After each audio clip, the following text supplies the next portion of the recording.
नई किराएदारनी। एक काम करना नहीं आता तुम्हें? सारे घर में धूल हो रही है, कभी सफाई भी कर लिया करो। यहाँ पूरा दिन लगकर दोनों बाप बेटे का काम करो, साथ में ताने भी सुनो।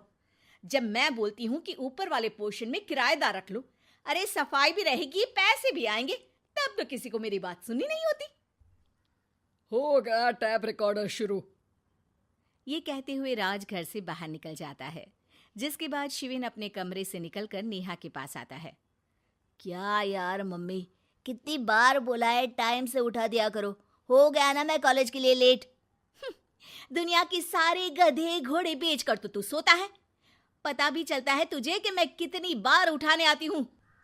बस दोनों बाप बेटों को घर से निकलते हुए लेट होने की फिक्र है। वापस आते हुए कितना भी लेट हो जाए कोई फिक्र नहीं।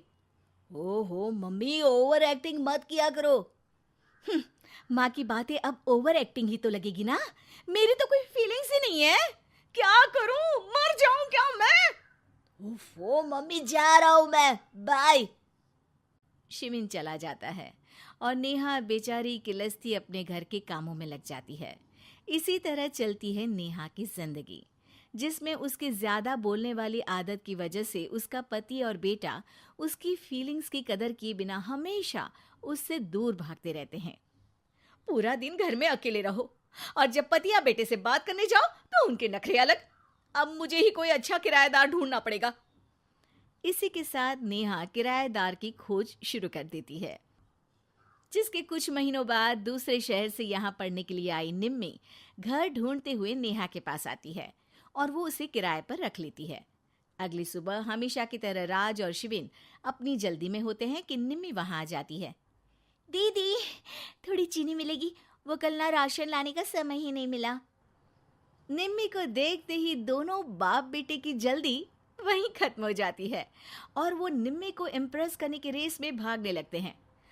अरे मम्मी को क्यों परेशान करना, मैं हूं ना। अरे तूने आज तक अभी किचन की शक्ल भी देखी है? रुको, मैं लेकर आता हूँ। चीनी का डिब्बा कौन सा है और कहाँ रखा है वो तो पता नहीं है दोनों को। फिर चीनी के अपने मुंह से निकलने जा रहे हो किचन में? अरे मैं तो बस तुम्हारी मदद करने के लिए बोल रहा था। है क्या मदद? और वो भी तुम करोगे? सच में? अरे कोई तो सच बताओ। सुबह सुबह दोनों बाप बेटे कोई सूखा नशा करके तो नहीं आ गए ना? अरे कैसी बेकार की बातें करती हो मम्मी। अरे जब कौवा अचानक हंस की चाल चलने लगेगा तो शक होना तो लाजमी है ना। घर का ऐसा माहौल देख निम्मी वहां से जाने ही लगती है कि राज उसे रोक लेता है। अरे आपने चीनी तो ली ही नहीं?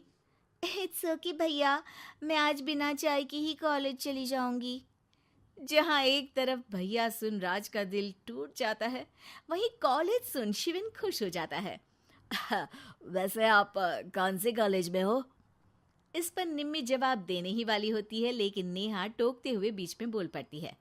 अब दोनों को देर नहीं हो रही। हद है इनसे भी, कहीं बात बनने ही नहीं देंगे मेरी तो। अरे जा रहे, अब यहाँ बचाई क्या है? इस पर निम्मी के पीछे पीछे शिविन कॉलेज की तरफ और राज ऑफिस चला जाता है। इसी तरह दिन बीतने लगते हैं, जिसमें अब सुबह जल्दी जाना और शाम लेट आने का सिलसिला सुबह लेट जाना और शाम जल्दी आने में बदल जाता है। एक शाम वो दोनों समय से पहले ही घर वापस आ जाते हैं, जिन्हें देख नेहा हैरान रह जाती है। हाय मेरे रब्बा, अरे पहले घर जल्दी आना शुरू कर दिया और आज तो उससे भी जल्दी। कहीं मैं कोई सपना तो नहीं देख रही? मतलब अब क्या हम अपने घर भी जल्दी वापस नहीं आ सकते? अरे घर तो कितने सालों से तुम्हारा ही है, पर लगता है कि अपना ही है, इस बात का एहसास अब हुआ है। वो सब ठीक है मम्मी। निम्मी कहाँ है? जरा उसे बर्थडे विश तो कर दूं। अरे वाह रे, आज तक तो अपनी माँ का बर्थडे तुझे याद नहीं रहा, उसका बहुत याद है। वो तो मुझे पापा ने याद दिलाया है।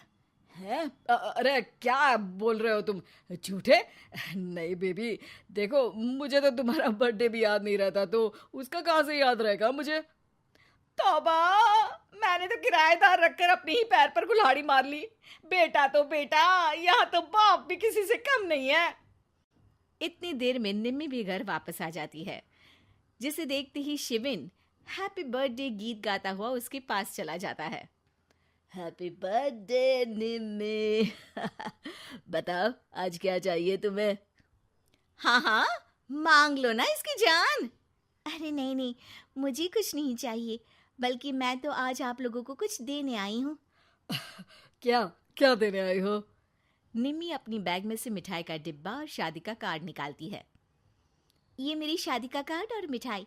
आप सबको मेरी शादी में जरूर आना है और इसी खुशी में मिठाई खाइए। निम्मी की बात सुनकर जहां शिविन और राज शॉक में आ जाते हैं, वहीं नेहा हंसने लगती है। दिल के अरमां आंसुओं में बह गए।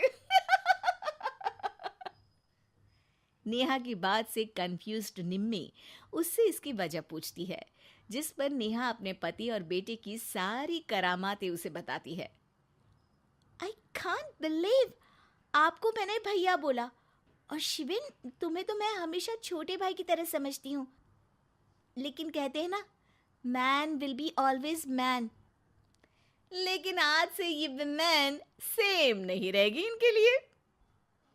फिर क्या, बाप बेटे आगे आगे और नेहा झाड़ू लेकर उनके पीछे पीछे।